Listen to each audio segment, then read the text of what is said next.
बोली श्री कृष्ण बलदेव जी की जय, उमापति महादेव जी की जय, बांके बिहारी लाल की जय, पूज्य गुरुदेव भगवानी की जय। जय श्री राम, जय श्री राम, जय जय श्री राम। प्रिय भगवत प्रेमियों, हम लोग बड़े ही भाग्यशाली हैं जो भगवान के विचारों को सुनते हैं। सज्जनों, आज हमसे किसी ने पूछा है कि इस संसार में कैसा व्यक्ति होना चाहिए जो हर जगह पर सुचारू रूप से सब चीज़ें ठीक हो। तो सज्जनों, जब भी हमसे कोई ऐसा प्रश्न करता है तो हम मानस में जाते हैं और भागवत में जाते हैं।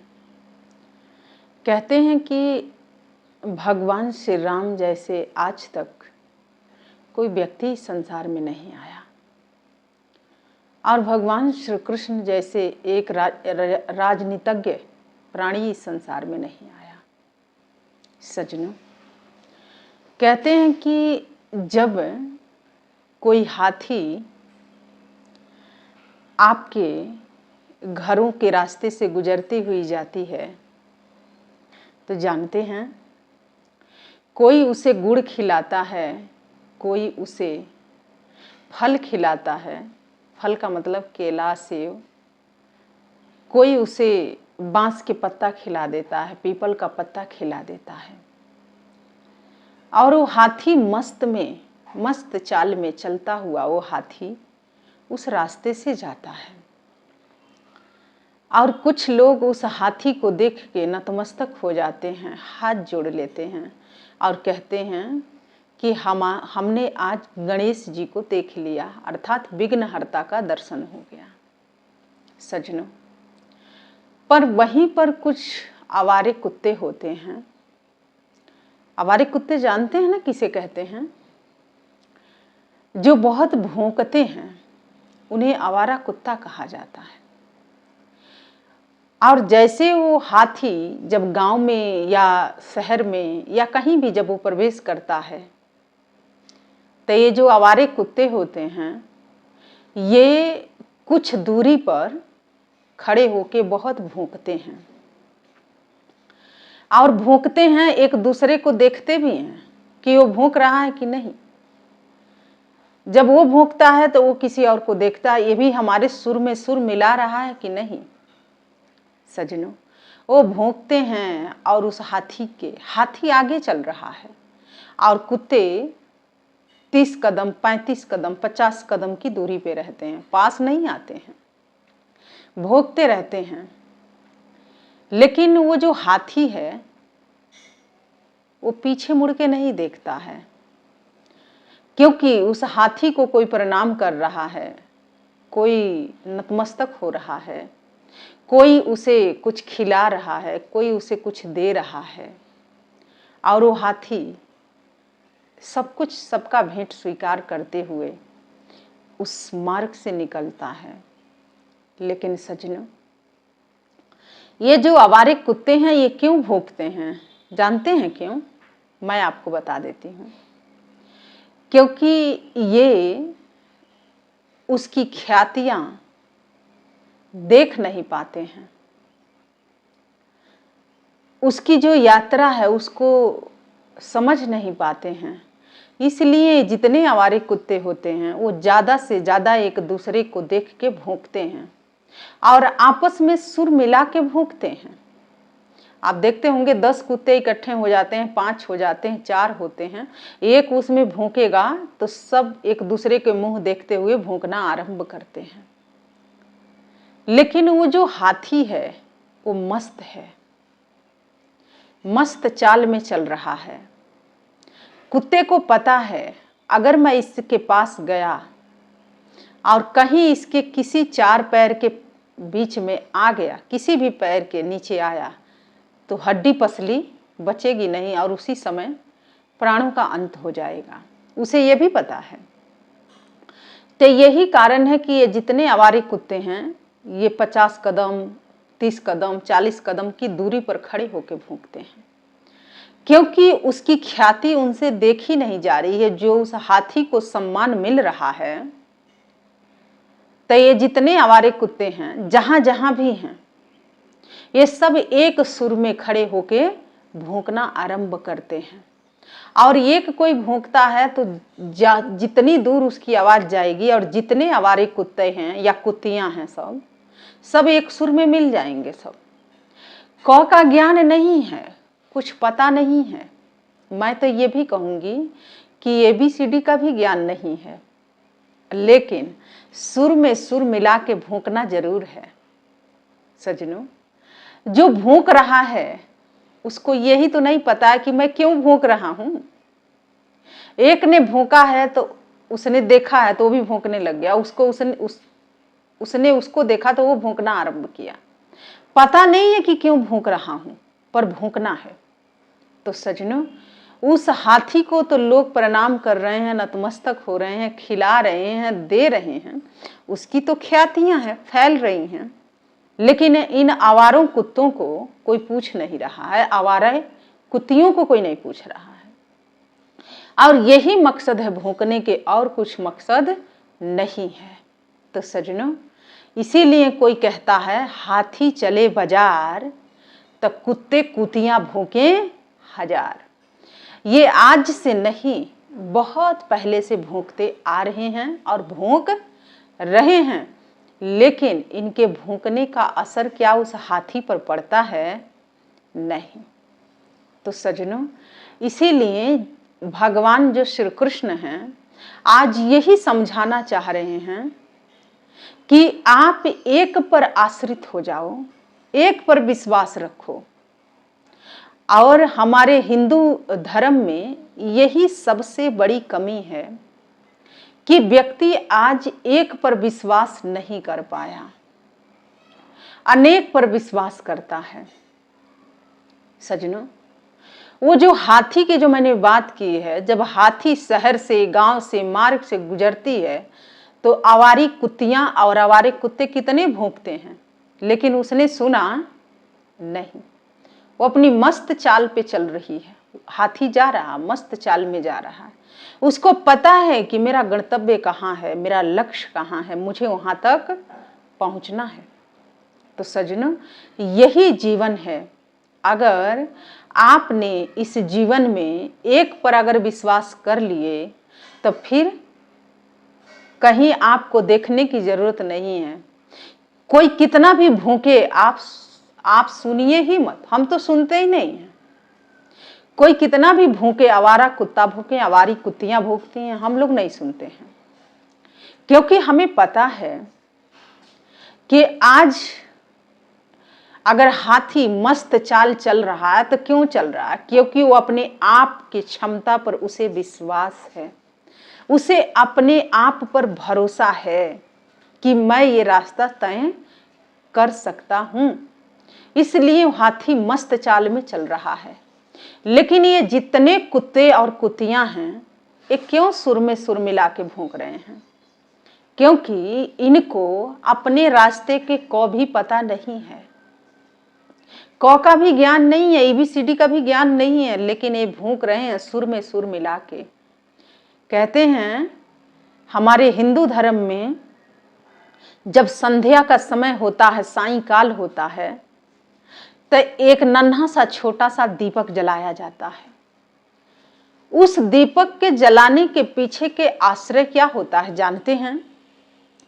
कि अब संध्या काल हो गया है, संध्या का समय, रात्रि होने वाला है और अंधेरा हो गया है, इसलिए एक नन्हा सा छोटा सा दीपक में तेल बत्ती डाल के और उसे जला के और दहलीज पर रखा जाता है कि ये अंधकार को खत्म कर देगा। और ये सत्य है।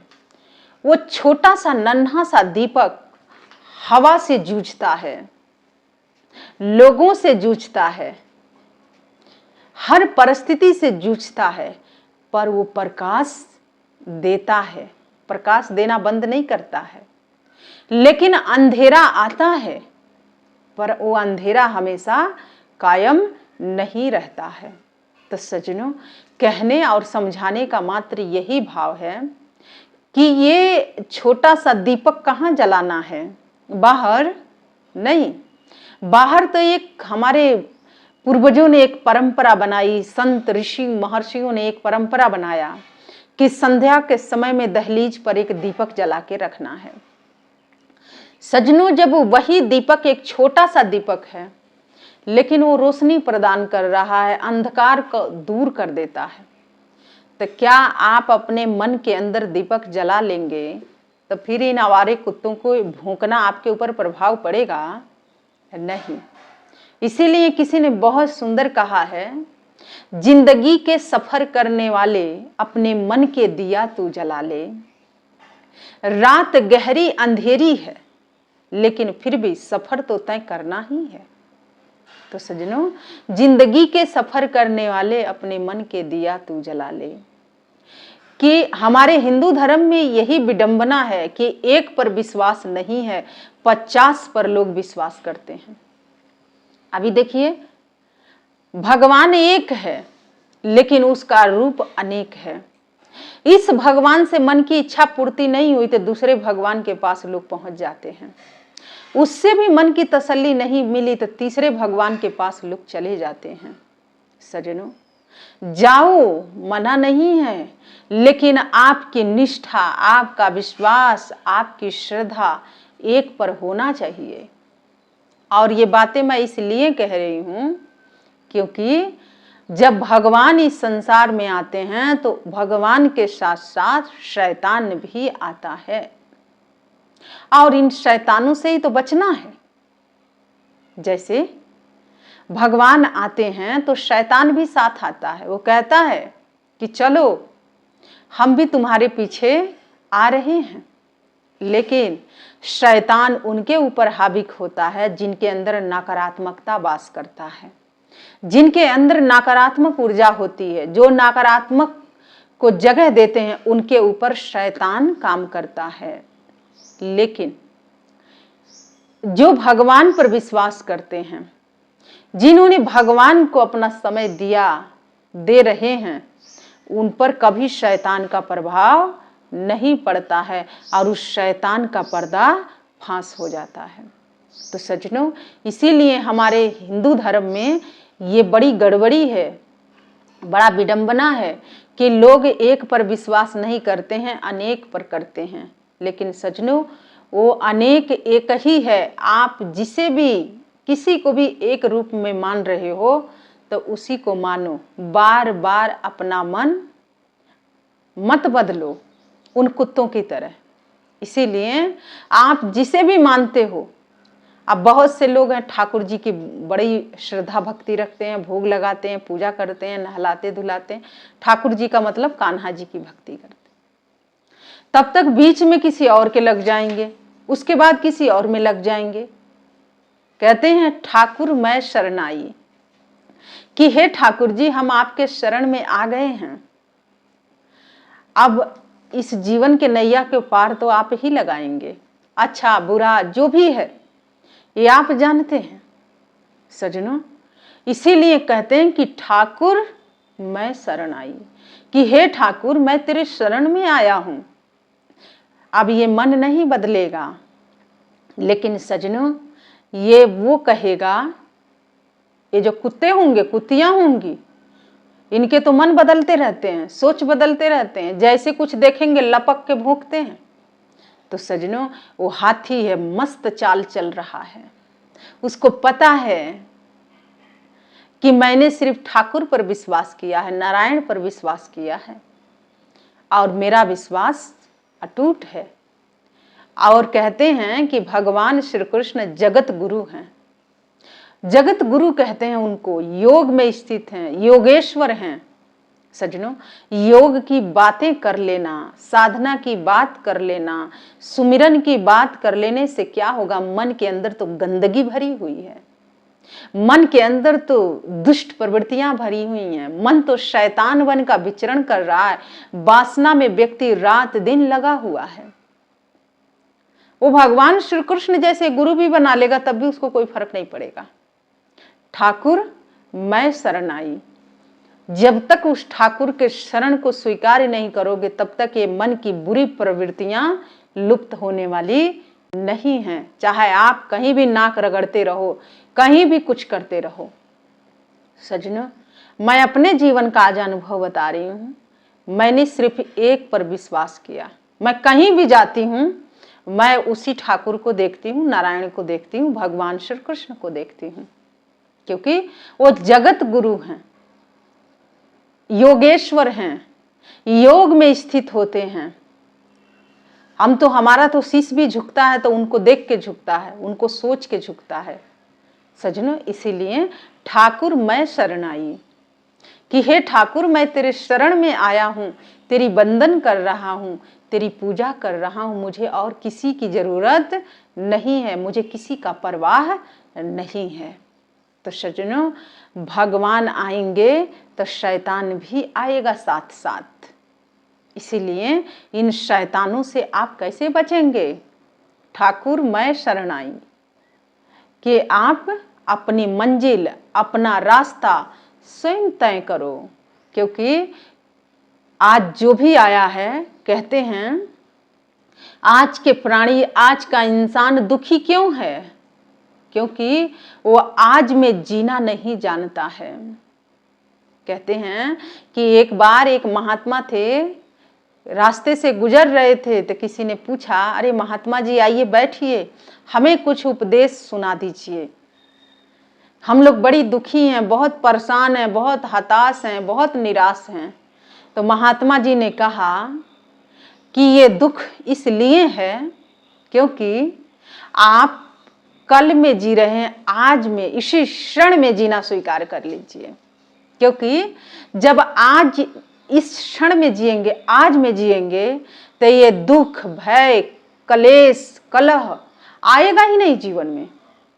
ये दुख, विपत्तियां, कलह, कलेश किसके जीवन में आते हैं? जो दुष्ट आत्माएं होती हैं, जो दुष्ट प्रवृत्तियां जिनके अंदर होती हैं, उनके जीवन में दुख, कलह, कलेश आता है सज्जनों, उनके जीवन में आता है। क्योंकि वो आज की चिंता नहीं कर रहा, व्यक्ति कल की चिंता कर रहा है। जो जैसे कल, एक कल गुजर गया है, एक कल आने वाला है, और लोग उसी कल के, कुछ लोग तो कल की बातें सोच के दुखी रहते हैं, और कुछ लोग कल की चिंता करके परेशान रहते हैं, और कल किसी ने देखा नहीं है। तो सज्जनों, जो चीज आपने देखा नहीं, जिस चीज को आपने समझा नहीं, तो आप दुखी क्यों हैं? आप परेशान क्यों हैं? आप आज में जी लीजिए, इसी क्षण में जीना स्वीकार करिए। कल किसने देखा और कल के बारे में कौन सोचेगा? कल की बातें आप सोचेंगे तो आज आपका वर्तमान खराब हो जाएगा, आपकी वर्तमान बिगड़ जाएगा। इसीलिए जो हमारे संत महापुरुष थे, वो एक पर विश्वास करते थे, अनेक जगह नाक नहीं रगड़ते थे, अनेक जगह नहीं जाते थे, अनेक लोगों की बातों को नहीं सुनते थे। सजनों, गुरु बना लेना क्या छोटी बात होती है? नहीं। जिस गुरु को आपने बनाया, उस गुरु का कभी कद्र किया, कभी इज्जत किया, कभी उसको सम्मान सत्कार की दृष्टि से देखा? नहीं। आपने तो सिर्फ ये देखा कि कितना धन आ जाए, कितना रुपया आ जाए, कितना वैभव मिल जाए, कितना घर बना लें, कितनी जमीनें खरीद लें, कितने लोगों के जिंदगी के साथ हम खिलवाड़ कर लें, कितने लोगों के साथ बेईमानी कर लें, कितने लोगों के साथ हम छल कर लें, और कहते हैं हम गुरु भक्त हैं। खाक गुरु भक्त हैं। गुरु के समक्ष तो कभी आप सच्चे हृदय से, सच्चे मन से मत्था भी नहीं टीका, सच्चे भाव से कभी प्रार्थना भी नहीं की। गुरु भक्त थे प्रहलाद, जिनको विश्वास था अपने भगवान पर। सजनों, जब उन्हें पहाड़ों की चोटियों से गिराया जा रहा था तो उन्होंने बस इतना ही सोचा और कहा कि हे भगवान, मुझे मरने का डर नहीं है, क्योंकि जिसका जन्म हुआ उसको मरना है, आज मरे या कल मरे। जब जन्म हो गया तो मरना निर्धारित है, चाहे 1 सेकंड बाद मरे, 1 साल बाद मरे, 100 साल बाद मरे, मरना तो है। मृत्यु तो सत्य है। आप कब तक इस मृत्यु से आंख मिचौली खेलोगे? कब तक इस मृत्यु से पीछा छोड़ाओगे? मरना तो सत्य है, मरना निर्धारित है, आज मरो या कल मरो। जिसका जन्म हुआ है उसका मरण भी होगा, वो व्यक्ति मरेगा। लेकिन सबसे बड़ा दुख तो ये है, आज लोग मृत्यु से डरते हैं, मौत से भागते हैं, लेकिन मौत आपको छोड़ने वाली नहीं है। बहुत लोग तो इसलिए खुश होते हैं कि हम बहुत लंबा समय तक जिएंगे जी, लेकिन मरना तो है ना, है।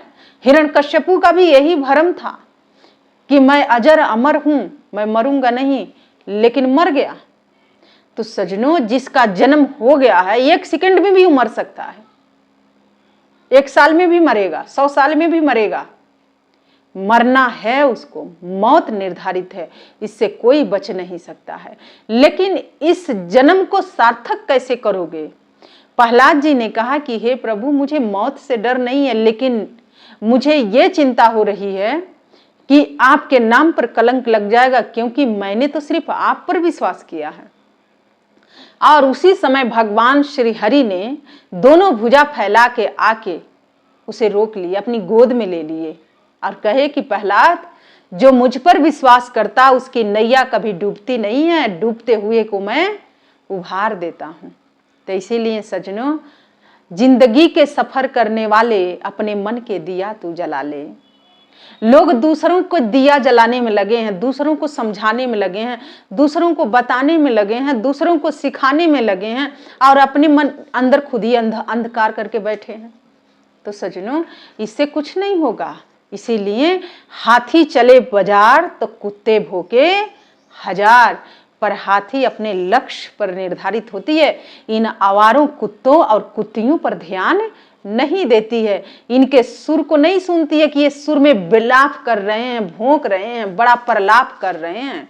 भाई, तुम्हारा काम ही है प्रलाप करना, भौंकना, क्योंकि तुम्हारी प्रवृत्ति है, और तुम्हारी प्रवृत्ति इतने आसानी से जाने वाली नहीं है।